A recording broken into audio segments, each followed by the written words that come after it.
की बात देवभूति माता विचार कर रही हैं कि मेरे पति के द्वारा बिछाया हुआ आसन है, मैं नहीं बैठ सकती,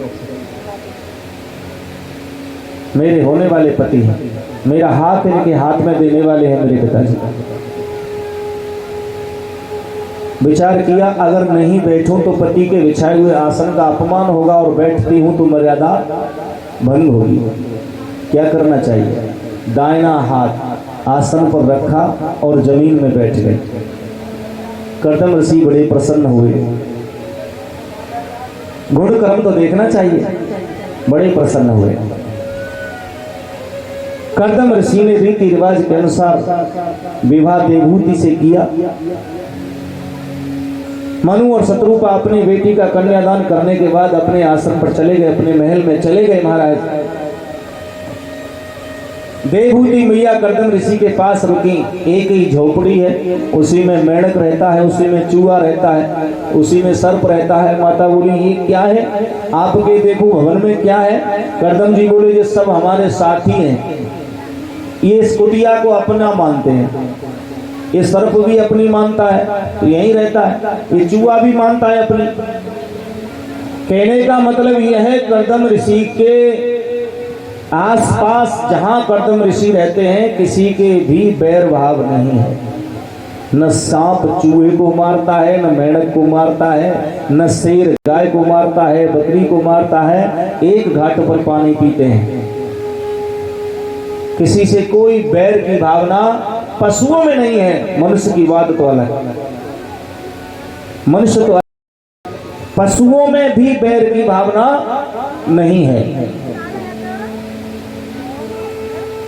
ये अलग बात है कि जो विधि के विधान ने बनाया है कि एक दूसरे का भोजन, वो प्रथा, वो नियम, वो मर्यादा कि जितनो चाहिए बितनो। पहले का ये मर्यादा थी, जितना चाहिए उतना ही। पर आज तो भैया ये छोटो सा पेट हो पर जीभ भर ना सकता, ये नहीं भर सकता। पहले की कितनी अच्छी बात है। देवभूति माता कर्दम ऋषि की सेवा करती हैं। प्रमाण ये मिलता है कि 36 साल तक सेवा करती रही और जब समाधि कर्दम की टूटी देखा तो ये पूछा सबसे पहले कि देवी आप कौन है? देवी आप कौन हो? अब बताइए 36 साल विवाह करके मनु महाराज चले गए, कर्दम ऋषि अपनी समाधि में डूब गए। 36 साल निकल गए। 36 साल तक माता देवभूति पति की सेवा करती रही। जब समाधि टूटी तो पत्नी से कह रहे हैं कि तुम कौन हो? देवी आप कौन है? तब माँ देवभूति ने कहा कि 36 साल पहले महाराज मेरे पिता मनु महाराज आए, आपके हाथ में मेरा हाथ देके कन्यादान किया, मैं आपकी पत्नी देवभूति हूँ। कर्दम ऋषि को बड़ा ही हर्ष हुआ, आनंद हुआ और उन्होंने कहा कि देवभूति इतना बड़ा त्याग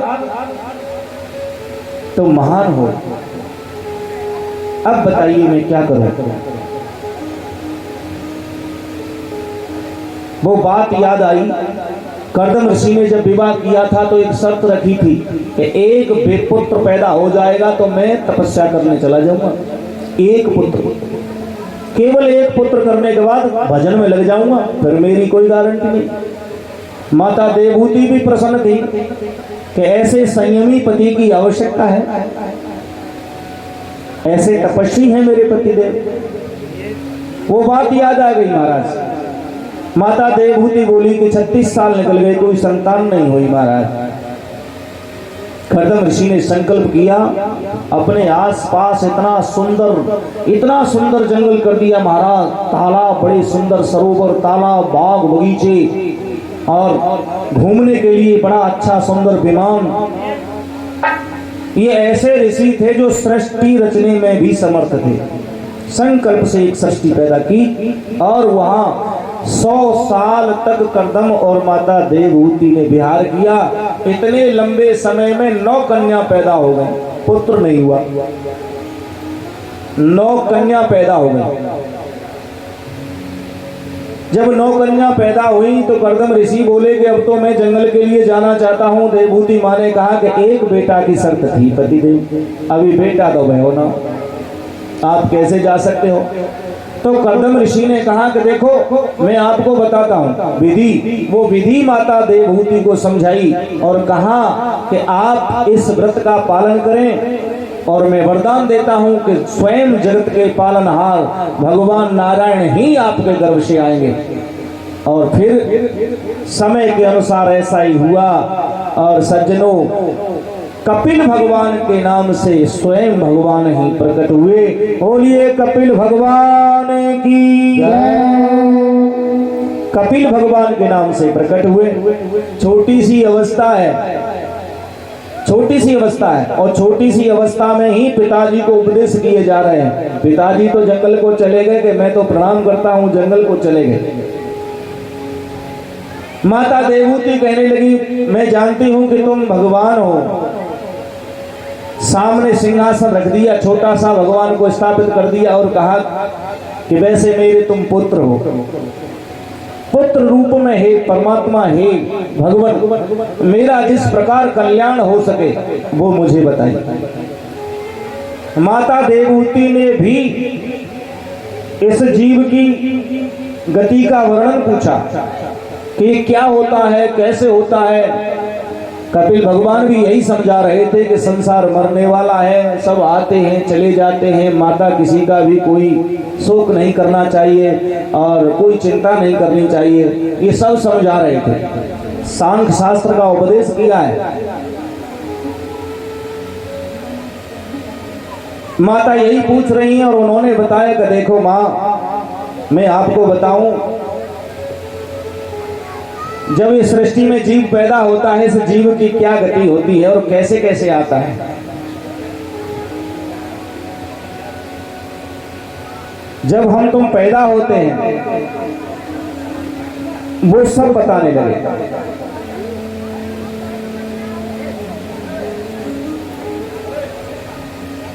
कपिल भगवान बोले मैया सावधान होकर के बैठ जाइए। बैठ गए महाराज।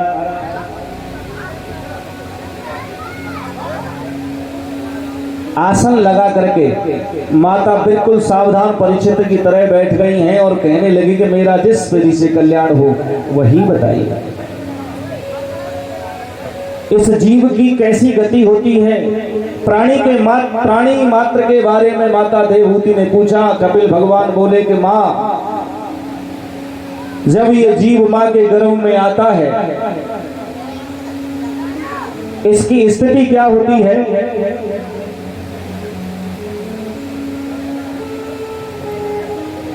वो मैं आपको बताऊंगा। वैसे गर्भ के समान दुनिया में कोई दुख नहीं है। गर्भवास समम दुखम न भूतो न भविष्यति, न भविष्य में न भूतकाल में। गर्भवासम सम दुखम, गर्भवास का जो दुख है, कष्ट है, वो कभी भूतकाल में न भविष्य में। इतना बुरा समय गुजरता है इस प्राणी का। माँ स्थिति बताने लगे। बार बार ये जीव जन्मता है और मरता है। पुनरपि जन्मम पुनरपि मरणम पुनरपि जननी जठरे शयनम। बार बार आता है, बार बार जाता है, बार बार मरता है, बार बार जन्म लेता है, माता के गर्भ में प्रवेश करता है। एक रात्रेण कललम।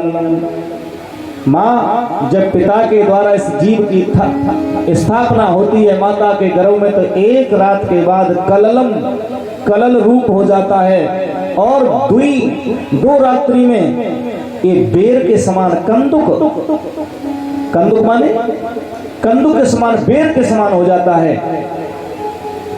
इस जीव की स्थिति का वर्णन करने लगे और धीरे धीरे माँ 2 महीने के बाद तीसरे महीने में इसके अंग छटने शुरू हो जाते हैं।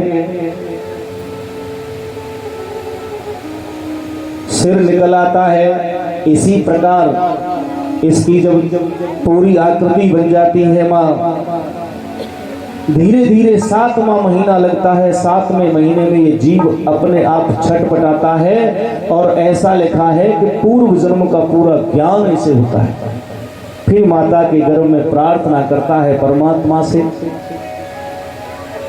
भगवान से प्रार्थना करता है कि हे प्रभु मुझे कैसे भी इस कष्ट से छुटकारा दिला दे, मैं तेरा भजन करूंगा। वादा करता है परमात्मा से कि मैं तेरा भजन करूंगा, सत्य को धारण करूंगा, बुराई को कभी नहीं देखूंगा, न गलत कार्य करूंगा।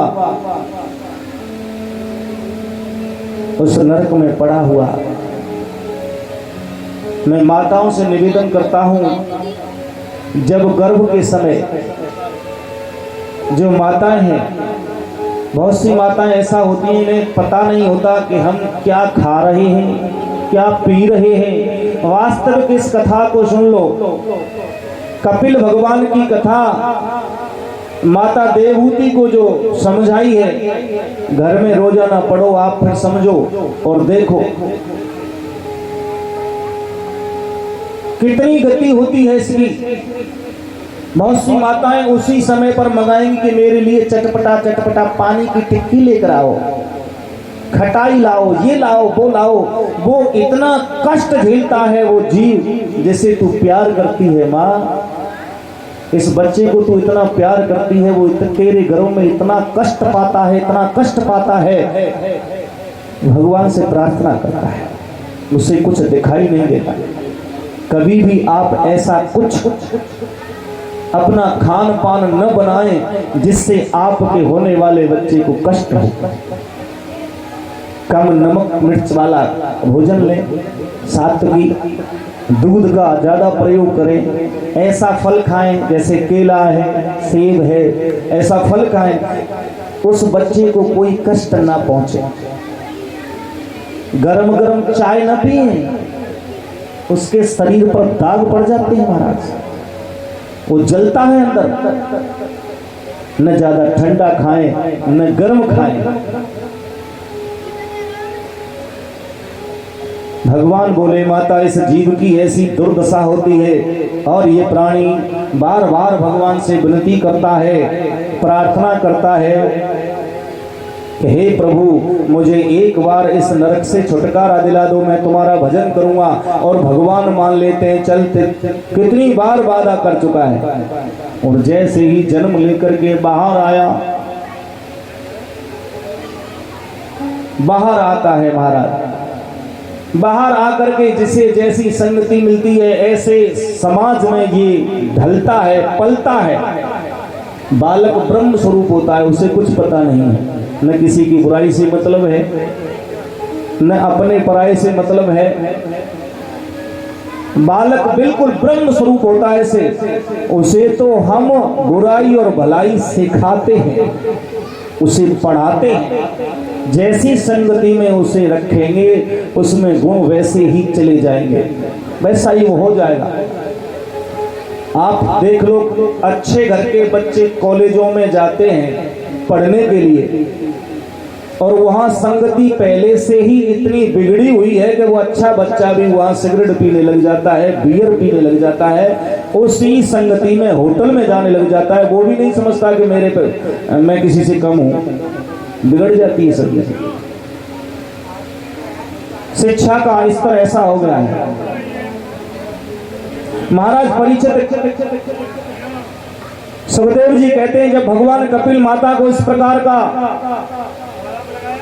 व्याख्यान कर रहे थे, माता बड़े ध्यान से सुनने लगी और कहने लगी, हे भगवान इस प्राणी की इतनी दुर्दशा होती है, मेरा तो मन कांप रहा है, मेरा जी घबरा रहा है।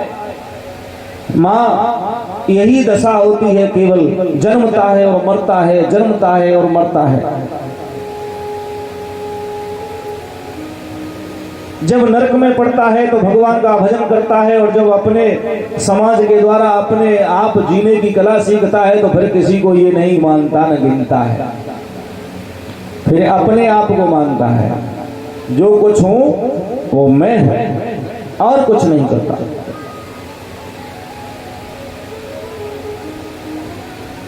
जो अच्छी संगति में, साधुओं की संगति में जाते हैं, जो अच्छा संग करते हैं, वो अपने जीवन का कल्याण चुन लेते हैं, और जो बुरी संगति में पड़ जाते हैं उनका विनाश की तरफ चला जाता है। माँ, ऐसी दुर्दशा और ऐसा इनका मार्ग होता है, मार्ग बनता है।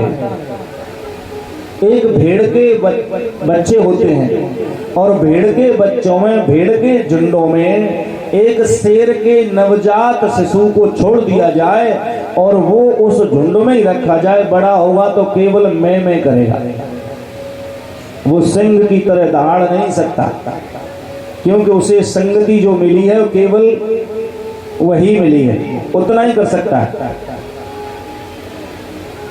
ये संगति का फर्क है। हम जैसे ही उनको जैसा संस्कार देंगे, जैसे सिखाएंगे, वही सीखेंगे। माताएं घर में कहती है कि नहीं कहती, वहां मत जाना, वो तेरा चाचा बहुत दुष्ट है, तो बच्चा तो मान लेता है हमारा चाचा दुष्ट है। माता सिखाती कि नहीं सिखाती? माता अपने बच्चे में जैसा संस्कार डालेगी वो आगे चल के वैसा ही बनेगा। मैं तो ये कहता हूं कि ये लिखा है कि जब से गर्भ धारण करें माताएं, तब से अच्छे अच्छे भगवान के चरित्रों का श्रवण करें। अगर भक्त बनाना है तो, और वीर बनाना है तो शिवाजी, महाराणा प्रताप, ऐसे वीरों की गाथाएं सुने जन्म हो तब तक, और फिर रोजाना उसे ऐसी कथाएं सुनाएं, तो वो वीर ही बनेगा। और दानी बनाना है, दाता बनाना है, तो बड़े बड़े दानियों की कथा सुनाएं, तो वो दाता बनेगा। माता जैसा संस्कार देगी, बच्चा वैसे ही आगे चल के बन सकता है। और प्रमाण कोई कहे प्रमाण, तो महाभारत में प्रमाण माता मदालसा का आता है। माता मदालसा ने अपने पति से ये कहा कि मैं अपनी इच्छा के अनुसार संतान की उत्पत्ति करूंगी, और वही हुआ। माता मदालसा ने अपनी इच्छा के अनुसार पुत्रों को पैदा किया। सभी पुत्रों को बहुत श्रेष्ठ ऊंचे हुए संत और वे तपस्वी बना दिया, जो स्वयं अपने कल्याण के अधिकारी थे।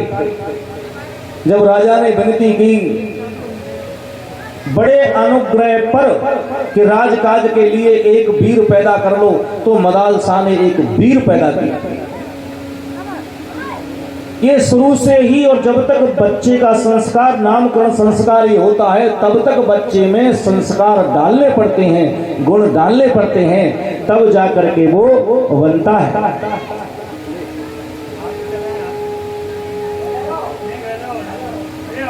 माता देवहूति को ऐसा कपिल भगवान सुना रहे हैं कि माँ, ये कभी कीड़ा बनता है, कभी पतंग बनता है, कभी पक्षी बनता है, कभी कुछ बनता है, कभी कुछ बनता है। इसकी ऐसी गति होती है, बार बार